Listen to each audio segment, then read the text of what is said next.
चार बेलगाम घोड़े मोटिवेशनल कहानी। कई सालों पहले किसी एक राज्य में एक राजा राज करता था। इस राजा को घोड़े पालने का बहुत शौक था। इस राजा के पास वैसे तो कई सारे घोड़े थे, लेकिन इसके पास चार ऐसे जंगली घोड़े थे जो इस राजा को काफी पसंद थे। राजा ने इन घोड़ों को ट्रेन करने के लिए कई ट्रेनरों को बुलाया, मगर कोई भी इन घोड़ों को अच्छे से ट्रेन नहीं कर पाया। जब भी कोई इन पर बैठने की कोशिश करता, तो यह तुरंत अपनी पीठ से फेंक देते या उसे लात मार देते। राजा को घोड़े प्यारे बहुत थे, इसलिए ट्रेनरों को सख्त वार्निंग दी जाती थी कि इन पर जोर जबरदस्ती ना की जाए, यानी कि इन्हें मारा पीटा ना जाए। कई महीने निकल गए, मगर कोई भी ट्रेनर घोड़ों को अच्छी तरह से ट्रेन करने में सक्षम नहीं हो पाया। तब राजा ने अपने राज्य में ढिंढोरा पिटवाया कि जो भी व्यक्ति इन घोड़ों को अच्छे से ट्रेन कर देगा, उसे बहुत बड़ा इनाम दिया जाएगा।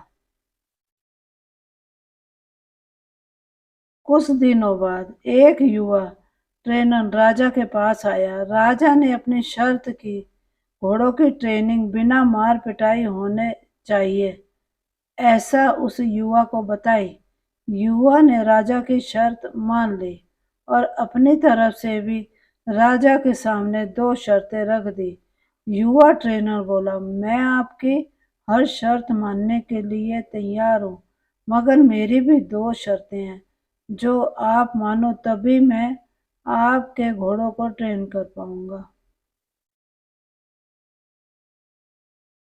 राजा ने कहा, पहले शर्तें तो बताओ। ट्रेनर बोला, पहली शर्त है कि मुझे इन घोड़ों को ट्रेन करने के लिए कुछ महीने या पूरा साल भी लग सकता है, उतना वक्त दिया जाए। दूसरी शर्त यह है कि इन घोड़ों के खाने पीने रहने का बंदोबस्त पूरा मुझ पर छोड़ दिया जाए। राजा के पास कोई विकल्प नहीं था।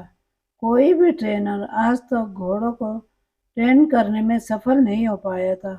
अब तो नए ट्रेनर्स भी आने बंद हो गए थे। राजा ने युवा ट्रेनर की सारी शर्तें मान ली और घोड़े उन्हें सौंप दिए।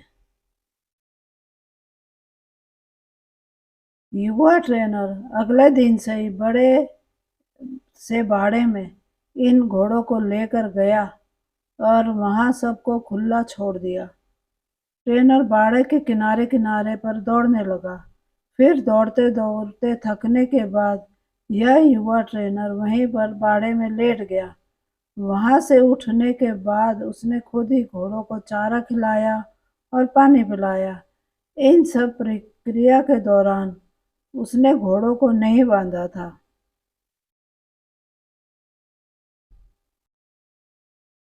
अगले दिन भी ट्रेनर ने वही सारा काम दोहराया जो उसने पहले दिन किया था।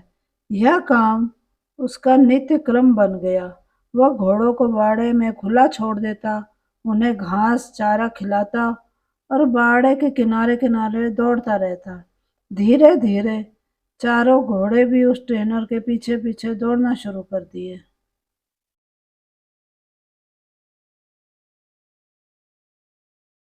घोड़ों को लगने लगा कि ट्रेनर उनका दोस्त है और उनसे प्यार करता है। सारे घोड़े ट्रेनर के साथ बहुत ही सहज महसूस करने लगे। कुछ महीने बीतने के बाद एक दिन राजा अपने घोड़ों की खबर लेने के लिए और यह देखने के लिए कि ट्रेनिंग कैसी चल रही है, बाड़े में आया। राजा यह देखकर खुश हो गया कि सारे घोड़े ट्रेनर के पीछे पीछे दौड़ रहे थे। राजा को अब यकीन हो गया कि यह ट्रेनर ही उसके घोड़ों को ट्रेन कर सकता है। राजा खुशी खुशी वहां से चला गया। देखते ही देखते एक साल बीत गया। तब जाकर युवा ट्रेनर ने राजा को संदेश भिजवाया कि घोड़े पूरी तरह ट्रेंड हो चुके हैं, सो राजा एक बार आकर देख लें। राजा की हाजिरी में युवा ट्रेनर ने एक के बाद एक सभी घोड़ों की सवारी की और उन्हें मनचाही जगह पर ले जाकर दिखाया। राजा यह देखकर बहुत खुश हो गया। राजा ने युवा ट्रेनर से पूछा कि मुझे तुम बताओ कि तुमने यह कैसे किया। युवा ट्रेनर ने राजा को सारी बात समझाते हुए कहा, मैंने सबसे पहले इन घोड़ों को अपनापन महसूस कराया। इनके साथ रहकर मैंने इनको आज़ाद करके यह जताया कि मैं इनका दोस्त हूँ और मैं इनसे प्यार करता हूँ। फिर मैंने इनको खाना और पानी देकर उनके और करीब जाने की कोशिश की और इनके साथ खेलकर इन्हें सिखाने की कोशिश भी की। इस तरह धीरे-धीरे यह मुझे अपने करीब आने देने लगे, अपनी पीठ पर बैठने देते और फिर एक दिन ऐसा भी आया जब मुझे यह पीठ पर बैठाकर दौड़ने लगे।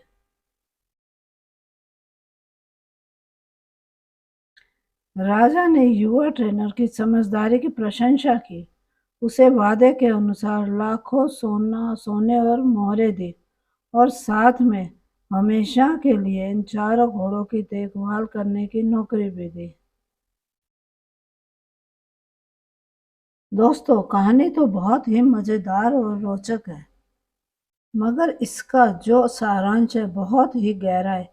अगर मनुष्य के जीवन के साथ इन चार घोड़ों की तुलना की जाए तो ये चार घोड़े होंगे चिंता, गुस्सा, घमंड और लालच। और मनुष्य की बुद्धि को हम युवा ट्रेनर की तरह देख सकते हैं। जिस तरह से युवा ट्रेनर ने समय लेकर और समझदारी से धीरे धीरे चारों बदमाश घोड़ों पर काबू पाया, उसी तरह कोई भी मनुष्य अपने जीवन के सबसे बदमाश घोड़े यानी कि चिंता, क्रोध, घमंड और लालच पर काबू पा सकता है।